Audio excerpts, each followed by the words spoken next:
বিসমিল্লাহির রহমানির রহিম। আমি মোহাম্মদ কাউসারুজ্জামান বাবলা।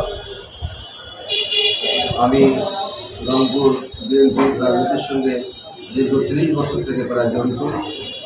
আমি 1996 সাল থেকে 2001 সাল পর্যন্ত শহর কমিটির ইলেক্টেড প্রেসিডেন্ট ছিলাম। সেই সময় আমি অত্যন্ত দক্ষতার সঙ্গে এই 6 বছর কমিটি এবং সংগঠনকে সুসংগঠিত করেছিলাম। তারপরেও সদস্যপদ ছিল 2017 সালের আহ্বায়ক কমিটিতে আমাকে মহানগর বিএনপির সিনিয়র সহসভাপতি হিসাবে পরিণত করা হয়।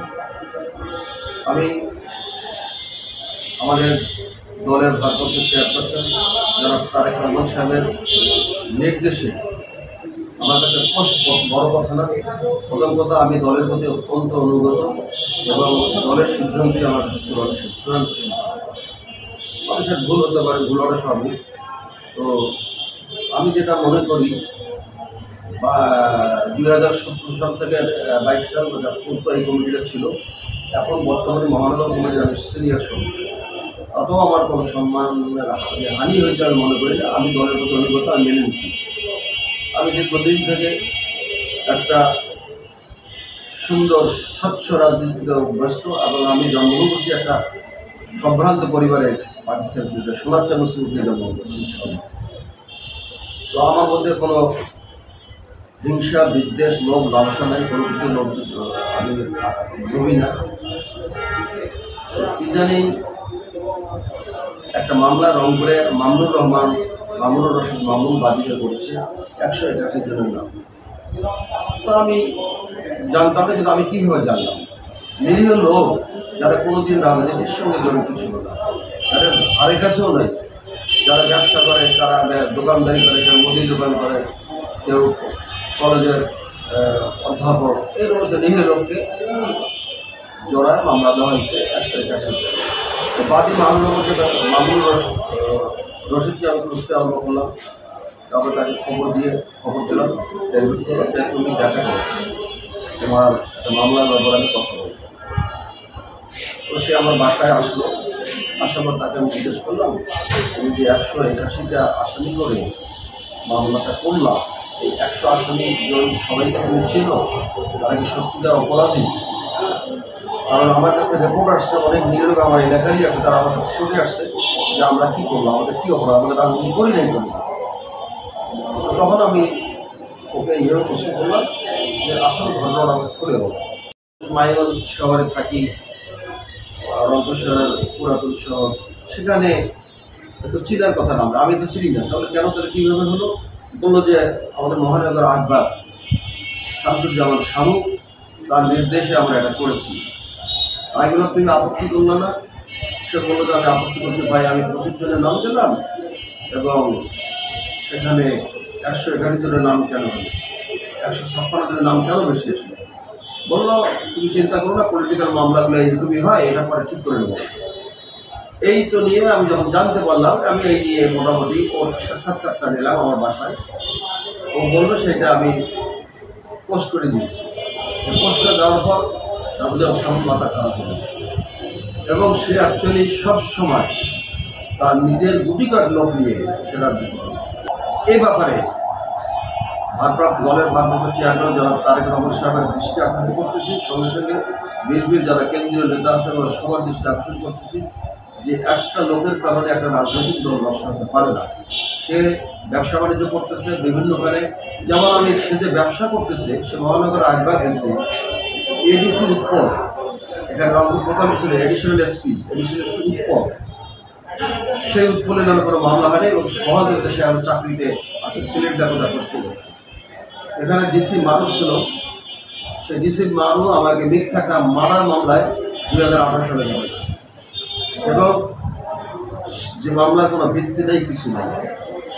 সেই ডিসি মারুফকে বাঁচার জন্য সেই ডিসি মারুফের বিরুদ্ধে মামলা করতে দেয়নি। পরে একটা মামলা হয়েছে এবং শোনা যায়, আমি শুনেছি ডিসি মারুফের কাছে সে 50 লক্ষ টাকা, এডিসি উৎপলের কাছে 50 লক্ষ টাকা, আরও বিভিন্ন কাছে যার কাছে যে যেটা পায় 5 লাখ 10 লাখ এগুলোতে বাণিজ্য করতেছে এবং আওয়ামী লীগের কোনো যারা পয়সা দিয়ে ম্যানেজ করছে স্বামীকে আমার জানা মতে তাদের নামে কেস কম হচ্ছে।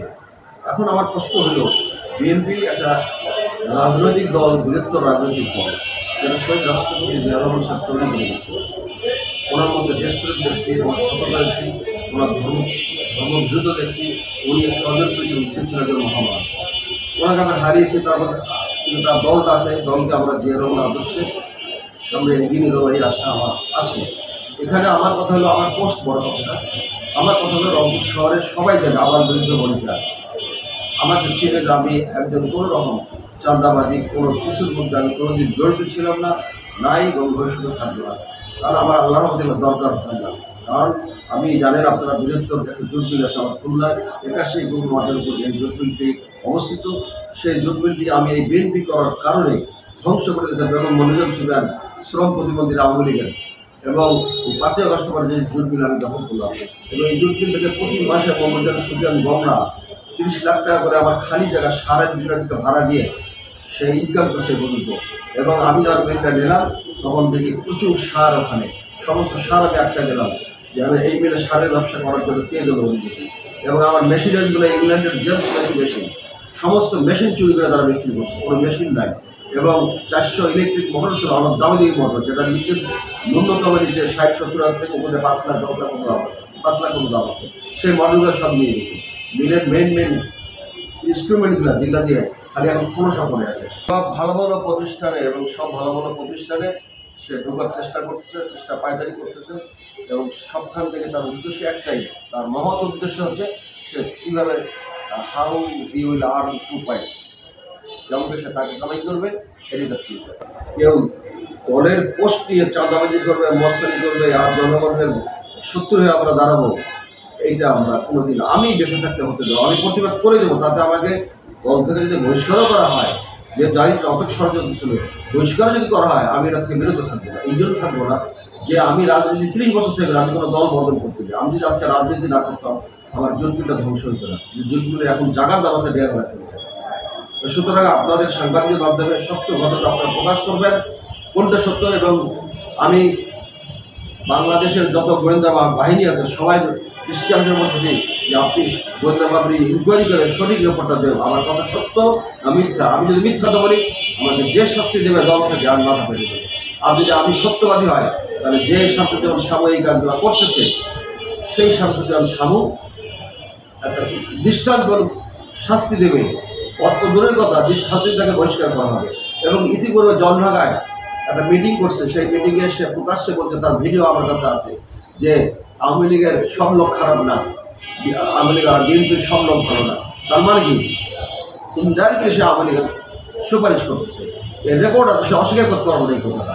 সুতরাং সার্বিক দিক বিচার করে আমি আপনাদের মাধ্যমে দেশ ও জাতিকে জানাতে চাই, আমাদের দলের যারা সিনিয়র পর্যায়ের নেতা আছে, যারা স্থায়ী কমিটির মেম্বার আছে, এবং আমাদের দেশটার তারেক রহমান সাহেব আজকে উনি 16 বছর থেকে এই দলটাকে আঁকড়ে ধরে রাখছে, এবং উনি যে কৃতিত্বের সঙ্গে সফল হয়েছে এই জন্য আল্লাহ তাআলা অশেষ রহমতের উপর বর্ষিত আছে, এবং এই জন্য আমরা আল্লাহ তাআলার কাছে শুকরিয়া আদায় করছি, আলহামদুলিল্লাহ।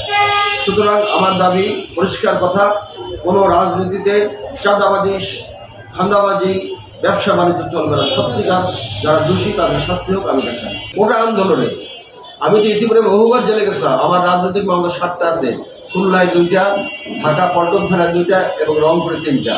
এবং ওটা আন্দোলনেও আমি জেল খাটছি। ওটা আন্দোলনে আমি জেল খাটছি। বিএনপি নেতার মধ্যে আমি আর শহীদুল ইসলাম মিজু এই 2 জনে জেল খাটছি। আর কোনো নেতার জেল খাটবে ঘরেও নাই, ধরাও পড়ে নেই। সুতরাং আমার দাবি, আমরা ত্যাগী, আমরা নিঃস্বার্থ, আমরা সংগঠনের প্রতি আনুগত্য। প্রধান উপদেষ্টা যেহেতু উনি দায়িত্বে আছেন, ওনার কাছে ওনার দৃষ্টিও আমি আকর্ষণ করবো যে এই যে নোংরা রাজনীতি চলতেছে, এই যে ব্যবসা বাণিজ্য চলতেছে, মামলা মোকদ্দমা দিয়ে বিভিন্ন কারণে চাঁদা আদায় করতেছে, বিভিন্ন মানুষকে থ্রেট করা হচ্ছে, ভয় দেখায় নির্লোকের কাছে এই টাকা পয়সা আদায় করা হচ্ছে, এটা ইনকোয়ারি করে তারও আমি সুদৃষ্টি কামনা করছি। এবং গোয়েন্দা বাহিনীর কাছে প্রধান উপদেষ্টা ডক্টর মোহাম্মদ ইউনূস, যিনি বিশ্ববরেণ্য একজন নেতা, আমি মনে করি সারা বিশ্বে তিনি সমাদৃত, সেই নেতার কাছে আমারও আবেদন, আপনি যেমন সৎ স্বচ্ছ আছেন, আপনি গোয়েন্দাকে নির্দেশ দেন যে রংপুরে এই ঘটনার সত্যতা যাচাই করে আপনার কাছে রেকর্ড করতে। মামুনুর রশিদ মামুন যে বাদিয়া মামলাটা করল, যখন আমি তার কাছে স্টেটমেন্ট নিয়ে তার ছবিগুলো আমি তুলে আমি ভিডিও করে আমি পোস্ট করে দিলাম। তারপর থেকেই আমার উপর মেলা হুকুম, মানে মেলা হুমকি ধুমকি, অনেক কিছু করা হয়েছে এবং এই জন্য আমি একটা থানায় জিডি করছি। জিডিটা 17 তারিখ করছি, 17/11। সে জিডিটার মধ্যে লেখা ছিল যে এই অবস্থা এই করার কারণে আমাকে হুমকি দেওয়া হচ্ছে, আমার জীবন নাশের হুমকি মনে করতেছি। এবং এই মামলার যে বাদী মামুনুর রশিদ মামুন, তাকে সামু বাহিনী যে কোনো সময় তুলে নিয়ে যে তার মিথ্যা পাল্টা বিবৃতি দিবে, যেটিতে লেখা আছে 17 তারিখে বলছি। আর ঠিক সেই কাজটাই হলো গতকালকে, তারিখ আপনার 20 তারিখে হলো, 3 দিন পরে এই কাজটা সে করবে। তার সকালের লোককে ধরে নিয়ে তাকে বসায় লিখিত স্টেটমেন্ট দিচ্ছে। এখানে প্রমাণ একটাই পাবেন, মামুনুর রশিদ মামুন যখন আমার সঙ্গে কথা বলে তখন সে কোনো কিছু দেখে পড়ে নাই। আর শামসুজ্জামান শামু যে ভিডিওটা করছে ওকে দিয়ে, সেটাতে পুরাই ড্রাফট প্রিন্টটা ওরা করে দিয়েছে, ও দেখে পড়তেছে, দেখে পড়তেছে। এখানেই এটা মানুষের বিবেক থাকলে বুঝতে পারবে যে আমার কথাটা সবাই বলছে আমাকে যে আপনার সঙ্গে কথা বলছে, সামনাসামনি কথা বলছে, কোনো কিছু পড়ে কথা বলে নেই। আর ওখানে কথা বলছে, সমস্ত কথাটা সে স্টেটমেন্ট দিয়েছে লিখিতভাবে, একটা লিখিত পড়ে স্টেটমেন্ট দিয়েছে। তো এইখানে এইখানে আমি সাংবাদিক সহ সারা দেশবাসীকে আমি এই ব্যাপারটা বিশেষ করে এইভাবে যে তাকে ধরে নিয়ে তাকে পাল্টা বিবৃতি মিথ্যা দেওয়া হলে সে বাঁচার জন্য, এবং এই জন্য আমি তার আগেই জিডি করছি, 4 দিন আগে জিডি করে রাখছি থানায়। আমি 2বার মেয়র ইলেকশন করছিলাম, সিটি কর্পোরেশনে করে বিএনপির দুর্দিনে 2বার ইলেকশন করছি। এই ইলেকশন করেই আমি রংপুরের লোককে ইলেকশনমুখী করেছি। এখন সুদিন এখন তো অনেক লোকেই আসবে, আর আমি যদি অন্য দল করতাম তাহলে 30 বছর তো আমি দল চেঞ্জ করতাম। আমি দল চেঞ্জ করি, কারণ আমি শহীদ রাষ্ট্রপতি জিয়াউরকে এত কাছাকাছি দেখছি, ওনার মধ্যে দেশপ্রেম দেখছি, ওনার স্বজনপ্রীতির ঊর্ধ্বে ছিলেন, ওনার মধ্যে ইসলাম প্রেম ছিল, প্রচণ্ড ইসলাম প্রেম ছিল, দেশপ্রেম ছিল, স্বজনপ্রীতি।